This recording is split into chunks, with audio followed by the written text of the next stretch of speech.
நம்ம இந்த யூனிவர்ஸ் கிட்ட என்ன கேட்டாலும் அது நடக்கும்னு சொல்றாங்கல்ல. அது 200% உண்மதாங்க. நான் வந்து ஒரு 11 மந்த்ஸ் முன்னாடி ஒரு சில்வர் சீட் வந்து ஜாயின் பண்ணியிருந்தேன். அது வந்து வாங்குறதுக்காக வந்து அன்னைக்கு போயிருந்தேன். நான் இந்த சீட்டு வந்து ஜாயின் பண்ணும்போது, சில்வர் ரேட் வந்து கிட்டத்தட்ட வந்து ஒரு ₹90 கிட்ட இருந்துச்சு. ஆனா நடுவுல ₹425லாம் போச்சு. அப்ப நான் நெனச்சேன், கடவுளே! நான் வாங்கும்போது வந்து சில்வர் அட்லீஸ்ட் ஒரு 250 ஆச்சும் ஒரு கிராம் ரேட் வந்து குறையணும் அப்படின்னு சொல்லிட்டு நான் வந்து வேண்டிட்டேன்.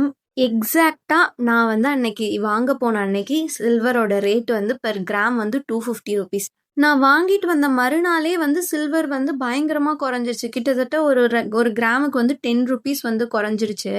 நான் வந்து 250 ஆச்சும் இருக்கணும்னு நெனச்சேன். அதே போல 250. மேபி நான் இன்னும் கம்மியா இருக்கணும்னு கேட்டிருந்தேன்னா, ஒரு வேள அது வந்து குறைஞ்சிருக்குமோ என்னமோ! அப்போதான் நான் ரியலைஸ் பண்ணேன். நம்ம என்ன கேட்டாலும் இந்த யூனிவர்ஸ் அது நமக்கு குடுக்கும். அதனால நம்ம எப்பயுமே அதிகமா கேட்கணும்னு சொல்லிட்டு, இனிமே வந்து அத ட்ரை பண்றேன். அப்புறம் என் பையன் வந்து எங்க அப்பாட்ட ஒரு 1 வீக்கா வந்து தாத்தா சைக்கிள் அப்படின்னு சொல்லி கேட்டுட்டு இருந்தானா, பேரன் கேட்டு எப்படி வந்து தாத்தா முடியாதுன்னு சொல்வாரு. அதனால சைக்கிள் வாங்கிட்டு வீட்டுக்கு வந்துட்டோம்.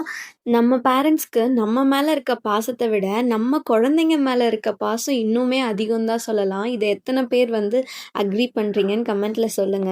சரி, நான் என்ன வாங்கிட்டு வந்தேன்னு உங்கள்ட்ட காமிக்கிறேன்.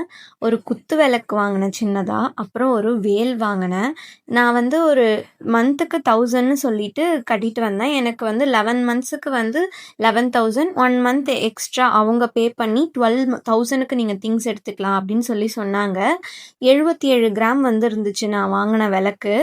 அது கூட வந்து நம்ம வந்து அமௌண்ட் பே பண்ற மாரி தான் இருந்துச்சு. அத பே பண்ணி நான் வாங்குனேன். அதுக்கப்புறம் வந்து எனக்கு வேல் வந்து எனக்கு ரொம்ப பிடிச்சிருந்துச்சு. அது நம்ம பட்ஜெட்டையே தாண்டி போச்சு.